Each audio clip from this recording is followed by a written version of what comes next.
praia, eu larguei o meu barco junto a ti, buscarei outro mar. Queridos irmãos e irmãs, paz e bem. Estamos aqui para continuar a nossa reflexão sobre a semana dedicada à vocação dos leigos e leigas na igreja. E vim conversar um pouquinho com vocês sobre a temática ação dos cristãos leigos e leigas nos Areópagos modernos.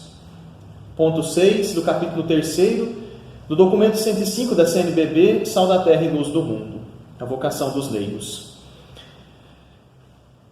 Primeira coisa que nós podemos pensar: por que agir no mundo?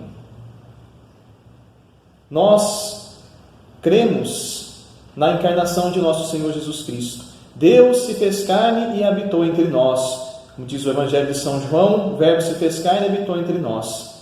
Ora, Deus se importou com a nossa história. Deus agiu também para salvá-la e para estender a salvação a todos os povos. Por isso nós agimos no mundo, para que essa salvação de Deus seja concretizada em nossos atos, em nossas ações.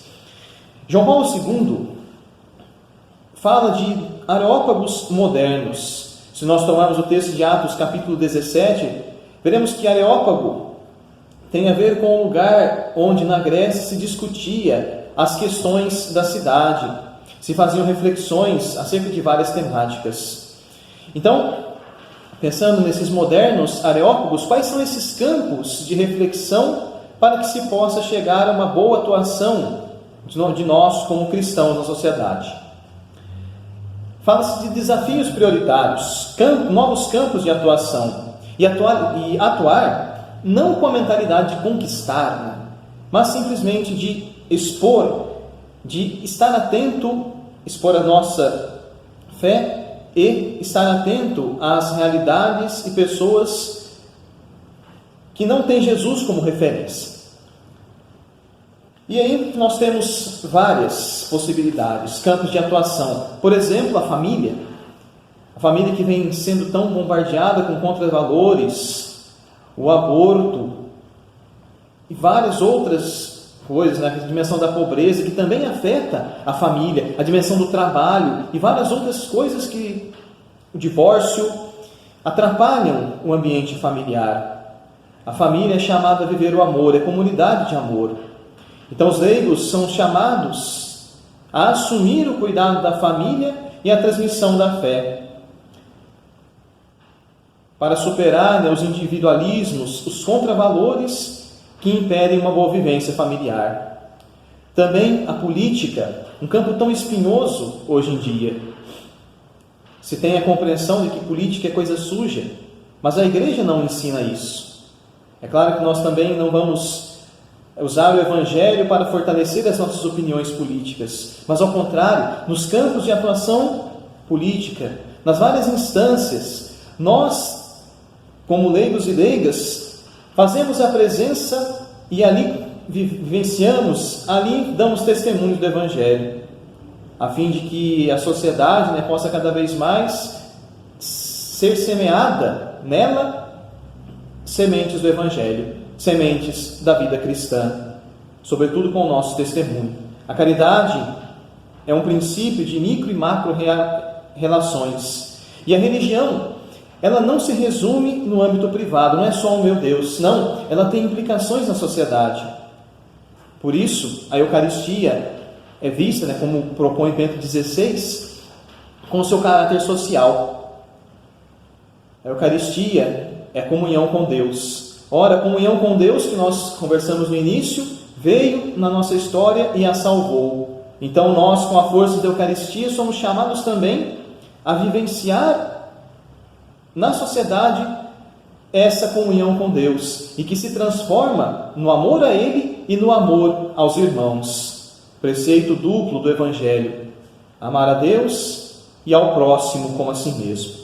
E como fazer, isso? Formação de leigos para exercício da política. Para quê? Para fim de prover o bem comum e abrir caminho para o Evangelho. Formação, espiritualidade, acompanhamento. Isso é muito necessário para que a atuação dos leigos na política seja uma atuação de qualidade, seja uma atuação que se paute por valores evangélicos, a fim de que, de fato, a sociedade possa ser transformada para o bem. Participação em políticas públicas, de modo a favorecer o bem-estar das pessoas e dos povos. A política, então, diz respeito à transformação da sociedade, mas não uma atuação para nós ficarmos falando mal, de políticos A, B ou C, deste ou daquele lado. Francisco de Assis ensina que a detração, a murmuração não leva a coisa alguma, mas em dando testemunho do Evangelho, em absorvendo os valores do Evangelho, nós os transmitimos à sociedade onde vivemos, e a política também é lugar disso.